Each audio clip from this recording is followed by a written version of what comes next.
It's all messianic. It's a famed prophecy about Elijah, Eliyahu Novi coming for the great and terrible day of the Lord, and he will bring justice to the world, and of course usher in the coming of Mashiach, but restoring families, children and parents back together, not ripping them apart, not tearing them apart. That's precisely what Mashiach is not supposed to do.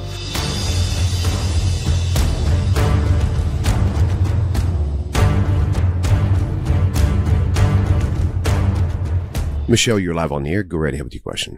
Hey, my question is about Matthew 10:34 through 36, and I'm connecting 33 with it, where Jesus says that, "Think not that I have come to send peace on earth, but a sword." He goes on to say that he wants the man, father, and the daughter-in-law to be against the father and the mother-in-law. But my question is the reason why he's saying this is because of verse 33, where the person is denying him? There's an elephant in the room. This is exactly what the Messiah is not supposed to do. I didn't come to bring peace but a sword. Wow. Isaiah chapter 2, verse 3 and 4. What is the Messiah going to do? And all Christians agree that that passage is speaking about the Messiah. And it says there that he will rebuke the nations. He will judge among the peoples. And what will they do? They'll take their swords and spears and they'll turn to plowshares and pruning hooks. Nation shall not lift up sword against nation, neither will they learn of war anymore. What a difference, right? That's precisely the opposite of what Mashiach is supposed to do. Please look at the end of the book of Malachi. And Malachi is an important book because it's the last sefer, it's the last book in the prophetic segment of Tanakh.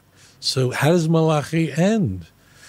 It's all messianic. It's a famed prophecy about Elijah, Eliyahu Novi coming for the great and terrible day of the Lord, and he will bring justice to the world, and of course usher in the coming of Mashiach, but restoring families, children and parents back together, not ripping them apart, not tearing them apart. That's precisely what Mashiach is not supposed to do. So the first thing though is bingo. So if you look at Matthew chapter 10, verse 34, 35, 36, that's exactly what Mashiach is not supposed to do. The Messiah is going to bring peace to the world.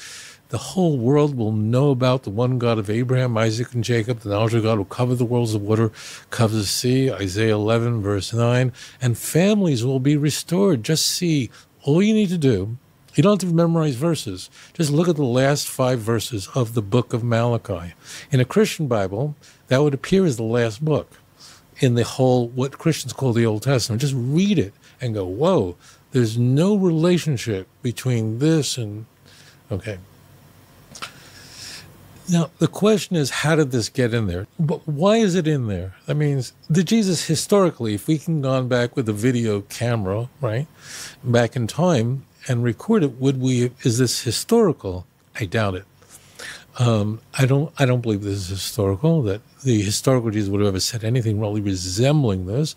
But I think this is placed in there later on because as the Christian movement was emerging, remember, the Gospels are written at least 40 years after Jesus was crucified. Not 4 years, not 4 months, not 4 weeks. 40 years. That's the book of Mark. Matthew is like 10 years later than the book of Mark. So just think about that for a moment. What's happening is people are going, wait, but why are Christian families, why are families falling apart? And you see that very frequently. I get this daily, emails from people who person discovers the God of Abraham, Isaac, and Jacob, but he's raising the Christian home, and the family just throws him out, and this just disowns the person, puts churches excommunicate, they block people, and they can't get back on the track. Even though we're love, you tell your pastor or tell if you have an evangelical family, you tell them you've discovered that the God of Israel is found in the faith of Israel, the Jewish faith, and I believe in the Jewish faith, and I realize that Jesus is not the Messiah. they'll try to talk you out of it. They'll throw everything at you. They'll throw the kitchen sink at you. But eventually, many people become disfellowed. They become banned and barred. And there's no doubt that was happening back in the first century. It means when the Christian religion was emerging. So this was, no question, inserted into the Gospels in order to portray that, Jesus said this is supposed to happen, so this is prophecy. That's why it's really loaded in there. Because, you see, so it's packed in there in order to explain, just like I've shared with you, what does it say in Matthew 16, 6 chapters later, that the Jesus being the Messiah is a secret, because people are going later, but he never said he's the Messiah.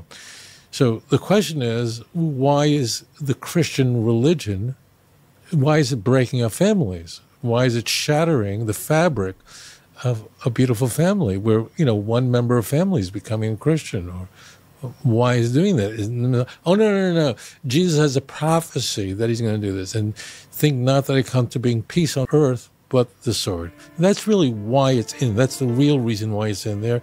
You're never going to get that in Sunday school. You're going to get the other explanation. And a lot of people have trouble with that. Anyways, thank you for your thoughtful question. If you enjoyed this program, please like and subscribe.